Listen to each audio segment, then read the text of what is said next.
తెలంగాణ కార్మిక శాఖ ఈ రోజు నుంచి 16వ తారీఖు వరకు రాష్ట్ర ప్రభుత్వం తయారు చేసినటువంటి ముసాయిదా రూల్స్ మీద వర్క్షాప్ పెడతా ఉంది. రాష్ట్ర ప్రభుత్వం ముసాయిదా రూల్స్ తయారు చేయడాన్ని కేంద్ర రాష్ట్ర కార్మిక సంఘాలు పోరాడుతున్నాయి. ఈ లేబర్ కోడ్ అని తెచ్చింది బీజేపీ దుర్మార్గాల మీద కేంద్రంలో రాష్ట్రంలో కాంగ్రెస్ పార్టీ కూడా కార్మికులకి వంతబాడి కార్మికుల ఉద్యమాల్లో పాల్గొన్నది. ఫిబ్రవరి 12వ తారీఖున అఖిల భారత కాంగ్రెస్ ప్రధాన కార్యదర్శి సికే వేణుగోపాల్ గారు లేఖ రాస్తూ ఈ లేబర్ కోడ్లకు వ్యతిరేకంగా మా కాంగ్రెస్ పార్టీ నిలబడుతుంది, సమ్మెకు మద్దతిస్తుందని చెప్పి ప్రకటించాడు. తెలంగాణ రాష్ట్రంలో పిసిసి అధ్యక్షుడిగా ఉన్నటువంటి మహేష్ కుమార్ గౌడ్ ఇందరాబాద్ దగ్గరికి వచ్చి బహిరంగ సభలో ఈ రాష్ట్రంలో లేబర్ కోడ్లను అమలు చేయం, రూల్స్ అమలు చేయం, ఈ కార్మికుల యొక్క పక్షాన ఉంటాం, బీజేపీ తీసుకొచ్చినటువంటి ఈ యొక్క లేబర్ కోడ్లని ఎట్టి పరిస్థితుల్లో తెలంగాణ రాష్ట్రంలో అంగీకరించే ప్రసక్తి లేదని చెప్పి మహేష్ కుమార్ గౌడ్ పిసిసి అధ్యక్షుడు ప్రకటించాడు. ఈ రోజు ప్రశ్నిస్తా ఉన్నాం, కాంగ్రెస్ పార్టీ 2 నాలుగుల ధోరణి, కాంగ్రెస్ పార్టీ కార్మికులకు ద్రోహం చేసే పద్ధతిని మానుకోవాలి. తెలంగాణ రాష్ట్రంలో ఇప్పుడు చేసేటువంటి వర్క్ ని వాయిదా వేయాలి. ఈ వర్క్ లో రూపొందించినటువంటి ముసాయిదాన్ని రూల్స్ వెనక్కి తీసుకోవాలి.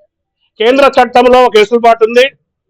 కేంద్రం తీసుకొచ్చినటువంటి లేబర్ కోడ్లు కానీ కేంద్రం జారీ చేసినటువంటి రూల్స్ కానీ యథావిధిగా ఆయా రాష్ట్రాల్లో అమలు చేయాల్సినటువంటి అవసరం లేదు.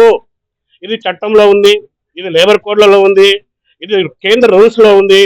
కాబట్టి ఒకవేళ మీకేమైనా ప్రెస్టేజ్ ఉంటే, మీరేమన్నా పట్టుదలకు పోదలుచుకుంటే రద్దయినటువంటి 29 కార్మిక చట్టాల్లో ఏమైతే కార్మికులకు ఉపయోగపడేటువంటి అంశాలు ఉన్నాయో ఆ అంశాలను పొందుపరిచి రూల్స్ చేయండి. ఈరోజు సూటిగా అడుగుతున్నాం, మీరు తయారు చేసినటువంటి రూల్స్ బీజేపీ ప్రభుత్వం తయారు చేసిన రూల్స్ లో ఏమైనా తేడాలు ఉన్నాయా? మీరేమైనా కార్మికుల పక్షాన ఏమన్నా ఇందులో ముసాయిదాలో పొందుపరిచారని చెప్పి అడుగుతా ఉన్నాం. అధ్యయనం చేసినాం, పోర్టల్లో పెట్టింది. ఇప్పుడు ఈ రోజు జరిగేటువంటి సోషల్ సెక్యూరిటీ కోడ్ లో సంబంధించి నియమించే బోర్డులు కావచ్చు, ప్రాతినిధ్యం వహించేటువంటి వాళ్ళు కావచ్చు, ఎక్కడ కూడా కార్మిక సంఘాల పాత్ర లేకుండా ముసాయిదా పెట్టారు. కార్మిక సంఘాల మీద దాడి జరుగుతుంది, సహించము. బీజేపీ విధానాల్లో ఈ కాంగ్రెస్ వంతబాడితే ఈ రాష్ట్రంలో కూడా కాంగ్రెస్ ప్రభుత్వం మీద తిరుగుబాటు తప్పదు, ప్రతిఘటన తప్పదు. కార్మికులు ఇది అర్థం చేసుకొని రాబోయే రోజుల్లో కేంద్ర కార్మిక సంఘాల పిలుపులో వారికి సిద్ధంగా ఉండాలని చెప్పి పిలుపునిస్తున్నాం. ఇప్పుడు మేము పోతాం వర్క్షాప్ లో, కార్మికుల పక్షాన ఏదైనా అన్యాయం జరిగితే ప్రశ్నిస్తాం, కార్మికులకు సంబంధించినటువంటి అంశాలు పొందుపరచాలని అడుగుతాం. ప్రతి కార్మిక సంఘం తాను ఉన్నటువంటి అంశాలని పొందుపరచుకోవడం కోసం కనీసం 45 రోజులు చట్టం ఉంది. ఆ చట్టానికి చట్ట ప్రకారం ఆ సవరణలకి లేకపోతే ఇతర సజెషన్స్ కి కాలాన్ని ఇవ్వాలి. ఇంగ్లీష్ లో పెట్టారు పోర్టల్లో. అసంఘటిత కార్మికులకు సంబంధించినటువంటి కోడ్ ఇది. అది ఇంగ్లీషు ఎవరికి అర్థం కాదు. తెలుగులో జీవో ఉంది, ప్రభుత్వ నిర్ణయం ఉంది. తెలంగాణ రాష్ట్రంలో తెలుగు రాష్ట్రాల్లో ఏ జీవోనైనా సర్క్యులర్ అయినా ఏ ప్రభుత్వ డాక్యుమెంట్ అయినా తెలుగులో అది అనువాదం చేసి ఇవ్వాలనేటువంటి నిర్ణయం రాష్ట్ర ప్రభుత్వ నిర్ణయం ఉంది. ఇది కార్మికులకు అర్థం కాకుండా ఇంగ్లీష్ లో పెట్టారు. తెలుగులో దాన్ని ట్రాన్స్లేట్ చేసి పోర్టల్లో పెట్టాలి.